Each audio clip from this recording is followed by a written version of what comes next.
Depuis 2019, avec 4 collègues formateurs en communication non violente, nous nous sommes lancés dans un grand projet, Girafrica, un programme ambitieux pour former en Afrique à la fois des formatrices et des formateurs à la CNV, ainsi que des acteurs et actrices au service de la paix. Un stage a eu lieu à Saly au Sénégal en février 2023 qui réunissait des personnes de toute l'Afrique francophone et du Moyen-Orient. Notre but était de rencontrer des personnes pratiquant déjà la CNV pour leur donner les outils nécessaires pour qu'ils puissent à leur tour la transmettre. Ce film tente de garder une trace de ce stage.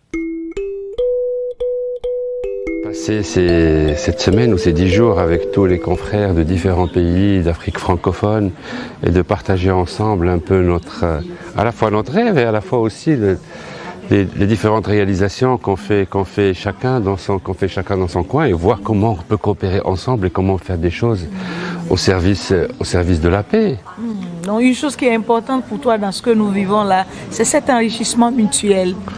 Absolument, une forme d'osmose, les uns inspirent les autres. Ce qui nous relie, c'est plus que l'outil CNV, ce qui nous relie, c'est notre humanité à nous tous. Et à partir de là, c'est de ce lieu-là qu'on a ce rêve, on résonne les uns pour les autres. Et on l'a expérimenté hier, on l'a expérimenté avant-hier, on a vu cette résonance entre nous, c'était juste. Moi j'en garde la chair de poule encore. Bon, en fait, l'outil, c'est pour nous un moyen de vivre cette humanité, nous relier en humanité. Girafrica me donne l'occasion à travers ce stage de formation de réaliser un rêve. Le rêve que j'ai, c'est d'avoir une alternative à la violence que j'ai moi-même reçue de par mon éducation. La violence que j'avais commencé à transmettre à mes enfants. Et à un moment donné, je me suis dit, est-ce qu'il n'y a pas une alternative à la violence? Est-ce qu'on ne peut pas faire autrement? Et en découvrant ce modèle qu'est la CNV, j'ai commencé petit à petit à cheminer et à voir que finalement, je pouvais m'ouvrir à autre chose que la violence. Et que pour moi, un des moyens qui pouvait me permettre de mettre fin à cette violence et de transmettre autre chose, ce serait la communication non violente. Et pour moi, venir ici à Saly, au Sénégal, c'est vraiment quelque chose qui me permet d'approfondir ce cheminement que j'ai commencé depuis quelques années et renforcer mes capacités pour une meilleure compréhension de ce modèle et l'utiliser pour moi-même, pour ma famille et pour mon pays qu'est la Côte d'Ivoire. Pour moi, ce qui m'a motivé à transformer la CNV, c'est depuis mon premier contact avec la CNV en novembre 2017 au Bénin et que j'ai eu le privilège de bénéficier d'une médiation avec une autorité militaire du Sénégal. Et moi, étant un jeune garçon victime du conflit en Casamance, un réfugié, j'avais la rage. À chaque fois quand je voyais un militaire, j'étais énervé, j'avais cet esprit de vengeance. Et depuis cette opportunité-là de médiation, au moins cela a transformé en moi. Ça a beaucoup transformé parce que j'avais un cœur de pierre. Du coup, cette transformation m'a fait dire que il y a pas mal de jeunes de la Casamance qui sont dans la même situation que moi, qui ont cet esprit de vengeance, soit la vengeance envers les rebelles qui ont eu à commettre un mal envers leurs parents, ou bien la vengeance envers les militaires qui ont eu à commettre un mal envers leurs parents. Donc, par mon intention aujourd'hui de vivre dans un monde de paix où la bienveillance est au service de la relation humaine, je me suis dit, waouh, la CNV c'est un outil vraiment nécessaire pour parvenir à participer à vivre la paix dans le monde. Déjà, dès que j'ai découvert la communication non violente et que je l'ai utilisée, j'ai vu la paix que ça m'a permis de réaliser d'abord à l'intérieur de moi-même. Et j'ai constaté que dès le moment où j'ai eu de la compassion pour moi-même, c'est comme si automatiquement ça me donnait envie d'avoir de la compassion pour mon prochain. Et les quelques essais que j'ai faits avec, au niveau du couple, j'ai entendu des retours. Une femme qui me dit, j'ai abandonné mon arme de guerre. Merci Bintou, j'ai abandonné mon arme de guerre.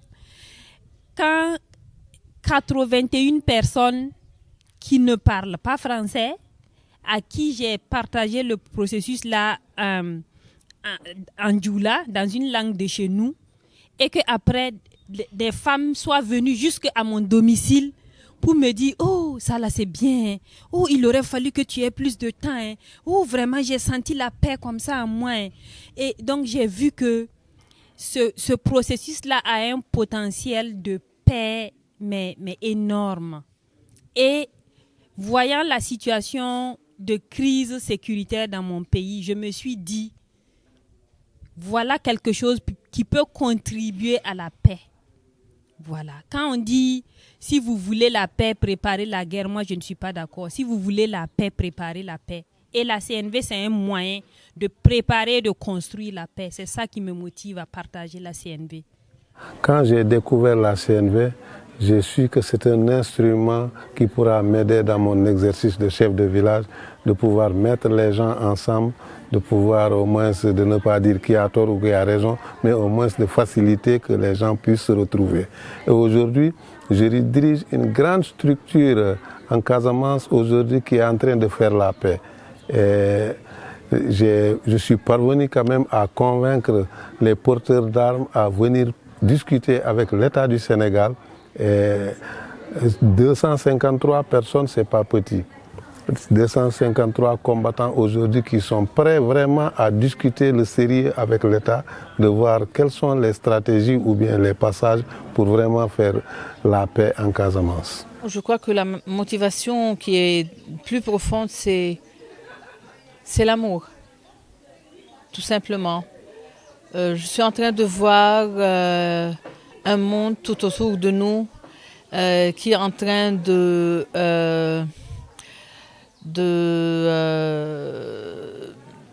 annuler, disons, l'autre, d'effacer l'existence de l'autre et de se déconnecter de l'amour.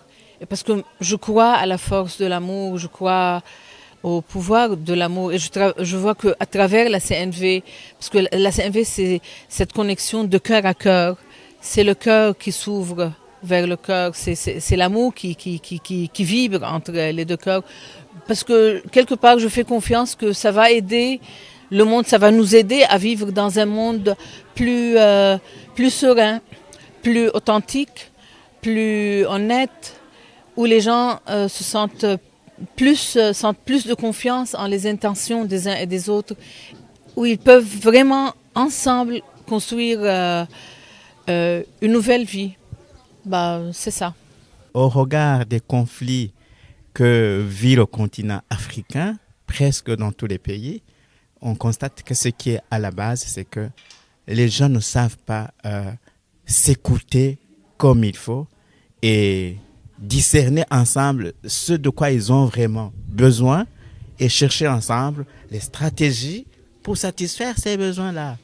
Alors, chacun veut satisfaire ses besoins à sa façon, l'autre à sa façon, en ignorant qu'ils ont en commun ces besoins et qu'ils pourraient trouver ensemble des stratégies de les satisfaire. Et alors on se chamaille, on se tue, on se querelle, etc., etc.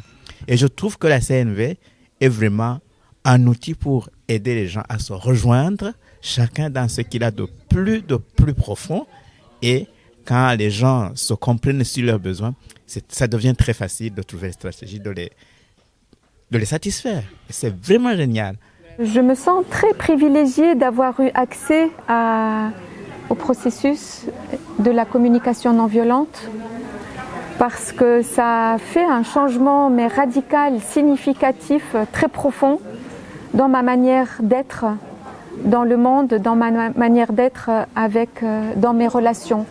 Et j'ai vraiment envie de le transmettre en Afrique parce que d'abord c'est de là que je viens et ça fait très très longtemps que je viens donner des formations dans des stages interculturels, que ce soit en Tunisie, au Maroc ou au Sénégal. Pendant ce stage, nous avions organisé plusieurs ateliers pour répondre à leurs besoins, notamment en ciblant leur niveau d'expérience en CNV. Dans l'un d'eux, ils ont préparé ensemble une simulation de la CNV à un public novice. L'enjeu était triple. La présentation devait être accessible, il devait incarner les valeurs de la CNV, ouverture et empathie, et enfin, il devait savoir réagir aux diverses réactions du public, quelles qu'elles soient. Ce public, les formateurs et les autres participants, leur a ensuite donné des ressources pour les soutenir dans leur apprentissage.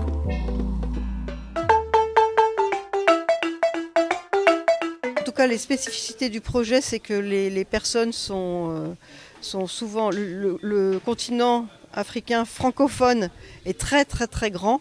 Donc il y a souvent des personnes qui sont isolées dans leur pays, parce qu'il y a quelques pays où il y a des formateurs, mais il y a beaucoup de personnes qui sont isolées et qui s'épuisent en fait en étant tout seuls. Donc c'était important pour nous de à la fois créer ces parcours et à la fois permettre à ces personnes de venir se ressourcer. Pour moi, tout d'abord, me connecter à des personnes qui cheminent dans la CNV, dans ce monde. Alors, cette connexion me donne plus de vie. Elle m'aide aussi, elle m'inspire parce que là, je me suis inspirée par tout ce qui se passe là pour les projets que j'ai entendus et tout ça. Donc, c'est une forme d'inspiration pour comment je vais faire une fois retourner dans ma région. Finalement, j'ai beaucoup appris au cours de ce stage. C'est vrai que l'un des apprentissages majeurs, c'est la rencontre de l'autre. Le fait que dans nos différents pays, dans nos différentes régions, il y ait cet engagement des uns et des autres à promouvoir la CNV, à promouvoir la paix. Et donc, j'ai été vraiment impressionné, par exemple, par les initiatives qui sont prises par le Maroc en matière de communication non violente. Également, quand j'ai entendu les partages de Rita sur tout ce qu'elle met en place, par exemple, du côté du Liban. Voilà, pour moi, c'est un des apprentissages que j'ai reçus. La formatrice a fait un feedback à une participante. Et quand elle lui a demandé « J'aimerais que tu me redises ce que tu m'as entendu dire », la participante a simplement... Ce qu'elle a fait de bien là, elle a dit, globalement c'était bien, mais ce qui n'était pas bien c'était ça, et puis ça, et puis ça, et puis ça. Ça m'a frappé combien c'était difficile pour elle de répéter les points qui avaient été appréciés par la formatrice. Combien c'est difficile pour nous de célébrer ce qui a marché. Donc ça me relie à tout la façon habituelle d'interagir, même depuis l'éducation qu'on a reçue quand on était enfant, où l'accent est mis sur ce qui n'a pas marché plus que sur ce qui a marché. Même dans un contexte d'apprentissage comme ça, la personne n'a pas pu répéter pour goûter ce qui a bien marché. Ça attire mon attention sur le fait de choisir consciemment de célébrer les choses qui peuvent être célébrées. Surtout quand actuellement il y a tellement de guerres et de tueries dans le monde. Si on n'arrive pas à aussi célébrer tout ce qu'on peut célébrer pour trouver du courage, ça va être difficile de tenir le coup. J'ai appris que dans le processus de la CNV, il faut transmettre, c'est-à-dire donner son être. C'est différent d'enseigner. Enseigner qui suppose qu'on a quelqu'un devant soi et on déverse les connaissances. Donc, prendre aussi en compte ce que l'autre a de beau. L'amener peut-être à ressortir cela et à la limite, ajouter ce qu'on peut ajouter pour que ça soit complet. Ensuite, il y a l'incarnation. Moi, en tant qu'acteur de paix ou formateur, formatrice, est-ce que j'incarne d'abord la communication non violente? On dit dans le jargon enseignant que l'enfant vit par l'exemple. Alors si je transpose ça ici, je dirais que les personnes que nous avons en face de nous s'inspirent d'abord de notre manière d'être. C'est beaucoup plus parlant. Et pour terminer, il faut coopérer. La coopération, elle est très importante dans la communication non violente. C'est ce que j'ai compris et je l'ai aussi vu dans votre manière de transmettre le savoir. Et je pense que je vais tout faire pour intégrer cela dans ma manière d'être. Je me souviens d'une phrase de Marshall qui dit « Dans tout mon cursus scolaire, je n'ai pas rencontré un enseignant qui m'a posé la question comment je me sentais. Il venait avec sa science et il bombardait, qu'importe ce que je suis, qu'importe... » Mon projet, c'est de pouvoir partager la CNV dans les écoles, parce qu'avec les enfants, c'est intéressant, c'est des gens qui sont victimes. En même temps, avec leurs enseignants, parce que nous voyons qu'il y a une reproduction sociale, soit la reproduction de la violence qu'on a accueillie de son enseignant à l'école vers la maison, ou bien de la maison vers l'école. Donc il est important d'aider à ces enseignants-là de vivre dans des compétences socio-émotionnelles. En même temps, avec la jeunesse aussi, partager avec les jeunes. D'ailleurs, nous avons eu à commencer avec le Conseil régional de la jeunesse à partager avec certains de ces jeunes, au moins essayer de leur parler qu'il y a un outil qui permettrait à quelqu'un de vivre dans son élan, dans ses propres besoins, au service de la communauté. En même temps, dans les prisons aussi, nous avons constaté qu'il y a des prisonniers qui sont là, qui sont dans la haine, la vengeance, parce qu'il y a une situation qui est là. Donc, les aider à les accueillir dans leur espace, leur environnement, parce qu'ils ont aussi besoin de paix intérieure, besoin de vie paisible dans leur environnement où ils sont. Et parfois même, cela pourrait contribuer parfois, en cas de compromission ou bien de concession par rapport à leur peine, de pouvoir servir à la société. Au niveau régional, au niveau sous-régional, c'est à partir d'ici avec d'autres pays proches des nôtres, bien sûr, de pouvoir avoir des initiatives de formation, des projets, mettre en place des projets pour nos différents pays. Parce que quand la Côte d'Ivoire, c'est un pays qui a vécu la guerre, qui a vécu la crise. Et aujourd'hui, il y a beaucoup de personnes qui sont blessées. Et c'est comment est-ce qu'on peut, à partir de la CNV, être utile à ces populations, leur donner la possibilité de pratiquer la CNV afin de pouvoir guérir de leurs blessures, de ces situations de traumatisme, et comment également initier la réconciliation, la paix, etc. Donc vraiment, pour la Côte d'Ivoire et pour les pays de la sous-région, le Burkina, le Bénin, le Sénégal, etc., c'est pour moi avoir des initiatives sous-régionales, voire régionales, qui puissent permettre de travailler à la prévention des conflits dans nos différents pays. Alors, mon rêve, moi qui viens du Moyen-Orient, du Liban, et quand je vois tout ce qui se passe comme connexion, ces projets qui commencent à fleurir, et mon rêve, c'est de transmettre ce projet dans notre région et peut-être commencer à faire quelque chose pour créer cette communauté moyen-orientale. Je ne veux pas dire qu'elle est copiée de Girafrica, mais qu'elle est un peu comme une sœur ou un frère. C'est-à-dire s'inspirer du modèle. C'est ça, c'est ça. Oui, je m'inspire tout en restant fidèle à la culture de notre région. Donc, qu'est-ce que je compte faire? Peut-être en retournant chez moi, peut-être je vais tout d'abord commencer à contacter les formateurs pour voir dans quelle mesure on pourrait commencer à faire quelque chose dans ce cadre chez nous. Voilà, c'est ça. Étant donné que je suis salarié, je suis en entreprise, que ça peut être une opportunité intéressante d'aller influencer, contribuer au niveau de l'entreprise, au niveau des organisations de manière générale, pour justement trouver comment revoir, réviser, transformer certains systèmes, certains process à l'intérieur des entreprises, à l'intérieur des organisations, pour que ce soit justement au service de cette vision-là, de voir le collaborateur en tant qu'humain, le prestataire en tant qu'humain, le client en tant qu'humain, le fournisseur en tant qu'humain, pour favoriser une certaine coopération et libérer les énergies au niveau des organisations. Je tiens à inclure le public qui est analphabète. Voilà. La CNV, c'est un processus d'inclusion, comme le disait tantôt notre formateur Pierre. C'est un processus d'inclusion.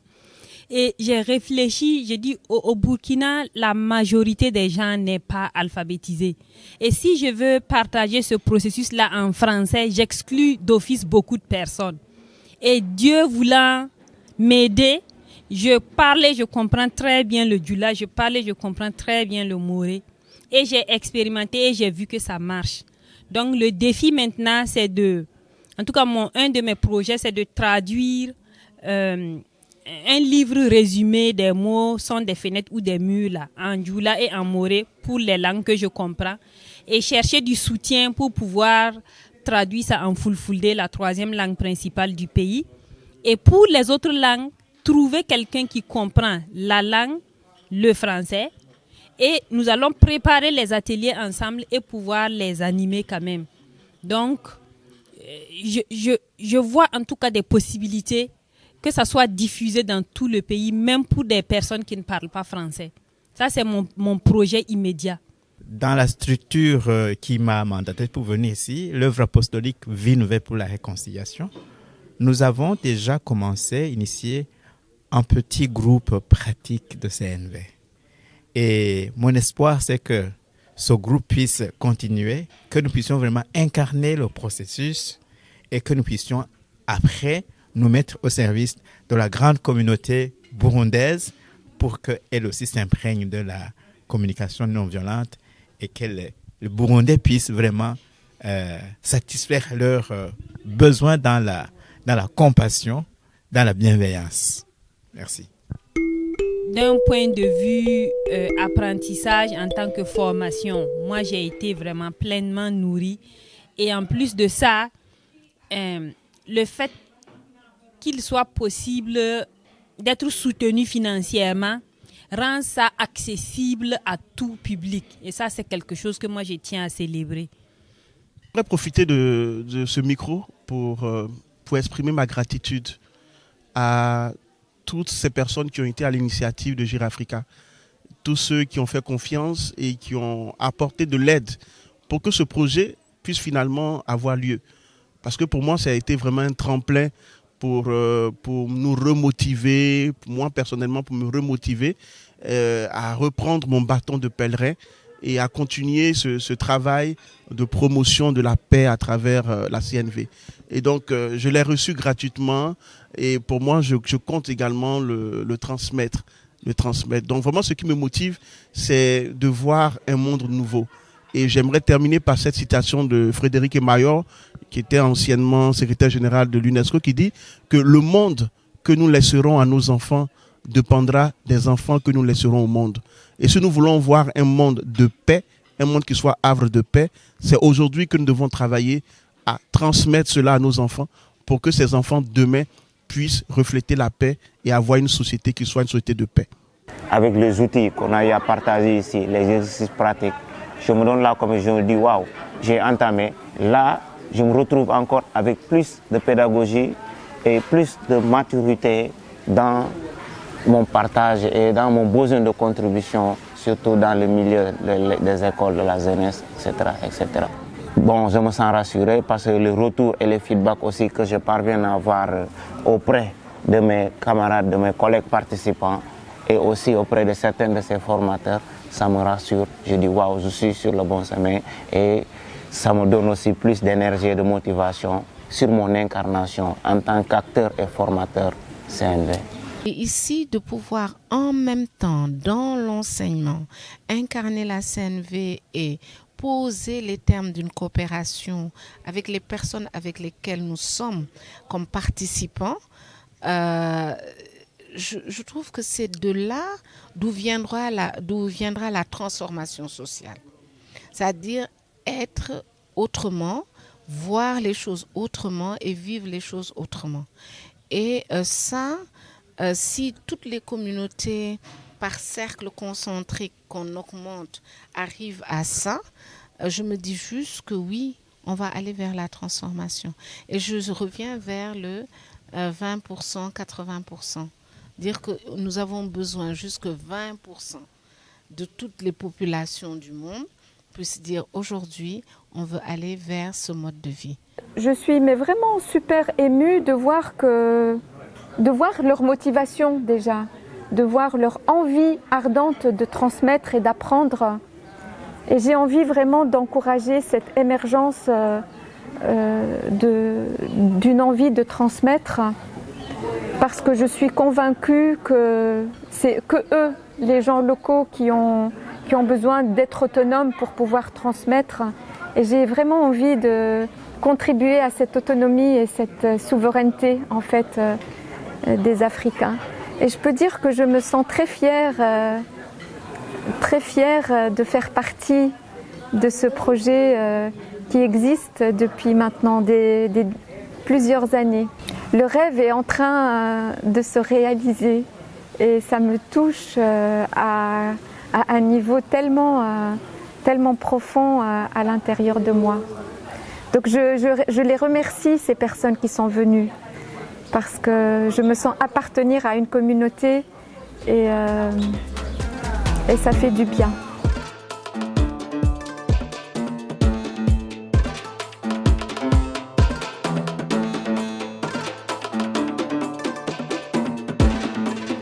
Nous remercions du fond du cœur les donateurs et les donatrices dont la générosité a permis la réalisation de cette première étape.